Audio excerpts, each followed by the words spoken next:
जिंदगी में आपका भी ध्यान नहीं लग रहा। ज्यादा सोचने की वजह से बार बार आपको घबराहट होती है और आपका हृदय भी जोर जोर से धड़कता है और बार बार निगेटिव विचार आपके भी दिमाग में आते हैं। तो इस ज्यादा सोचने वाली बीमारी से बचने के लिए और इस बीमारी को दूर करने के लिए आज हम आपको एक बौद्ध भिक्षु की कहानी के माध्यम से आपकी समस्या का हल बताएंगे। तो आज के इस कहानी को पूरा देखें ताकि आप भी इस कहानी को सुनने के बाद आपकी समस्या से छुटकारा पा सके। तो चलिए आज के कहानी की शुरुआत करते हैं। एक बार चीन के एक हिस्से में बहुत बड़ा मठ था जहां लगभग 500 भिक्षु रहते थे। वो सभी अपने गुरु के मार्गदर्शन में खुद को जानने का अभ्यास कर रहे थे। एक दिन एक लड़का उस मठ में शिष्य बनने के लिए आया। उसने मास्टर से कहा, मास्टर, मैं खुद को जानना चाहता हूं। मैं सच की तलाश कर रहा हूं। मैं पता लगाना चाहता हूं कि सच क्या है। मास्टर ने उसकी ओर देखा और कहा कि अगर तुम सच जानना चाहते हो तो तुम्हें अपना पूरा जीवन दांव पर लगाना होगा। सच को जानने में तुम्हारा पूरा जीवन लग सकता है, फिर भी इस बात की गारंटी नहीं है कि तुम्हें इस जीवन काल में सच का पता लगेगा या नहीं।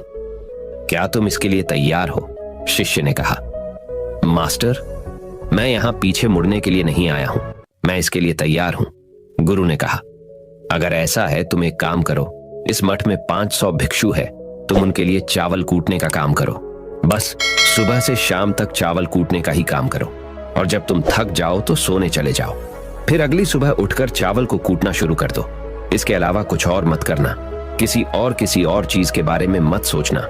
बस इस रास्ते पर चलते रहना और दोबारा मेरे पास मत आना। जरूरत पड़ने पर मैं खुद तुम्हारे पास आऊंगा।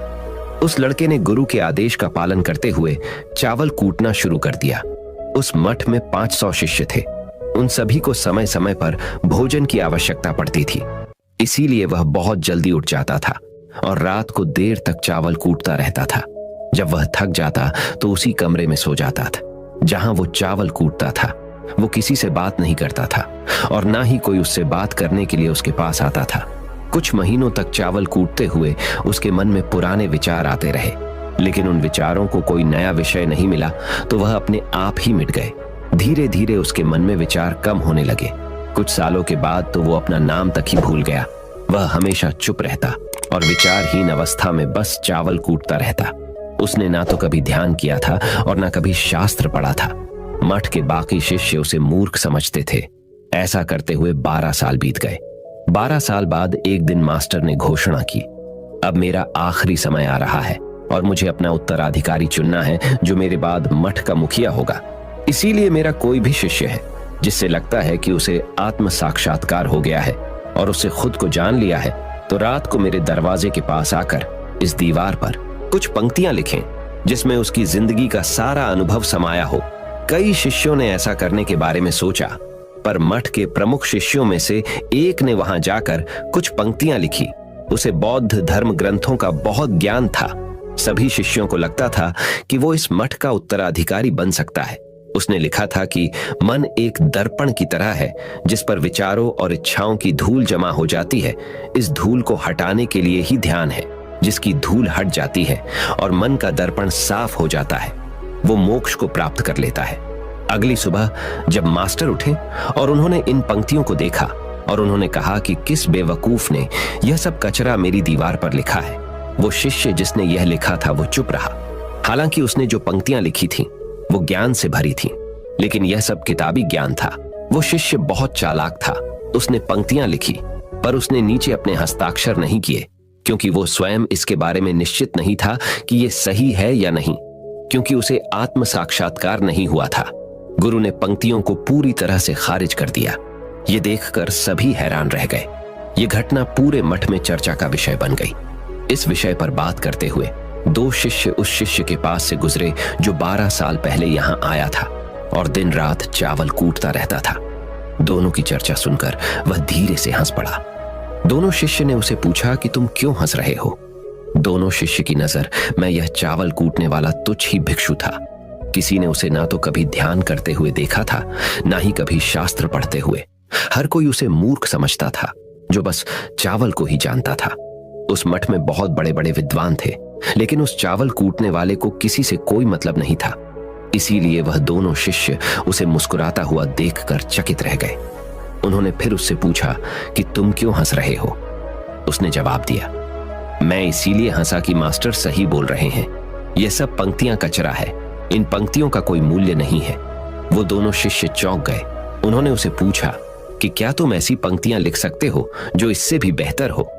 चावल पीसने वाले ने जवाब दिया, नहीं, क्योंकि मैं अनपढ़ हूं, लेकिन हाँ, मैं कुछ पंक्तियां कह सकता हूं।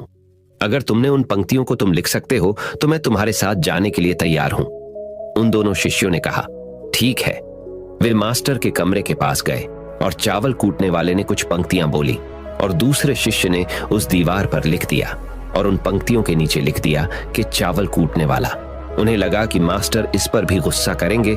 जो पंक्तियों उसने लिखने के लिए कहा था बहुत अद्भुत थी और वो पंक्तियां थी, मन तो बस एक का भ्रम है ना, तो मन है, ना ही मन का कोई दर्पण है, और जब मन ही नहीं है तो धूल कहां ठहरेगी। जो ये जानता है वो सच को जान गया। जब गुरु ने ये पंक्तियां देखी तो वे आधी रात को उठे और चावल कूटने वाले के पास गए। वह सो रहा था। मास्टर ने उसे जगाया और कहा कि ये लो, मेरी छड़ी और मेरे वस्त्र ले लो। आज से तुम मेरे उत्तराधिकारी हो, लेकिन इस मठ को छोड़कर कहीं दूर चले जाओ, क्योंकि इस मठ में बहुत सारे विद्वान हैं जो खुद को तुमसे ज्यादा श्रेष्ठ मानते हैं और वो तुम्हें मार देंगे। वो इस बात को बर्दाश्त नहीं कर सकते कि एक साधारण सा चावल कूटने वाला उनसे ज्यादा विद्वान निकला। तुम्हें वह सारा ज्ञान हो गया है जो मुझे है। तुम्हें यह सारा ज्ञान चावल कूटते कूटते हुआ है, और मुझे पता है कि तुम जहां भी जाओगे लोग तुम्हारे पास आने लगेंगे, क्योंकि जब कोई फूल खिलता है तो उसकी महक हर तरफ फैलने लगती है। उसने अपने गुरु के पैर छुए और रात को ही वहां से चला गया। अगर हम अपनी जिंदगी में देखें तो पाएंगे बहुत से लोग सोचते हैं कि ध्यान केवल एक ही जगह बैठकर आंखें बंद कर कर ही किया जा सकता है, लेकिन हकीकत में ऐसा नहीं है। ध्यान तो चलते चलते भी किया जा सकता है, अपना कुछ काम करते हुए भी ध्यान किया जा सकता है। असल में ध्यान का मतलब यह है कि आप जो भी काम कर रहे हैं उसे अपनी शिद्दत से करें कि आपको आपके शरीर का ख्याल भी ना रहे। बिल्कुल उस चावल पीसने वाले की तरह जो चावल कूटने में इतना मग्न हो गया कि उसको खुद का कोई ख्याल ही नहीं रहा। उसने चावल कूटते हुए ही उसने आत्म साक्षात्कार प्राप्त कर लिया।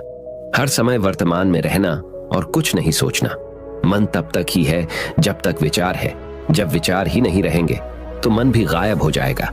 जब मन ही नहीं रहेगा तभी तुम अपने आप को अच्छे से जान पाओगे। असल में हमें अपने वास्तविक रूप को जानने के लिए कोई अन्य साधना करने की आवश्यकता नहीं है।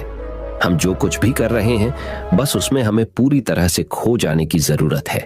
अपने काम में इस कदर से लीन हो जाओ कि आपका काम भी ध्यान बन जाए। ज्यादा सोचने वाले लोगों के लिए दूसरी रहस्यमयी कहानी अब हम आपको बताएंगे। तो चलिए कहानी की शुरुआत करते हैं।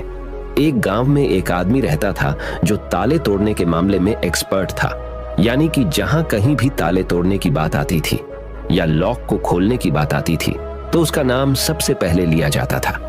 एक दिन कुछ समझदार लोगों ने उसकी परीक्षा लेनी चाहिए और उसको बता दिया गया कि आपको इस जगह पर इस तारीख को आना है और ताले को तोड़ना है। जब वह समय के अनुसार तय दिनांक को वहां पहुंच गया तो उसको प्रतियोगिता के नियम समझा दिए गए। आपको एक बॉक्स में बिठा दिया जाएगा और उस बॉक्स को पानी में उतार दिया जाएगा।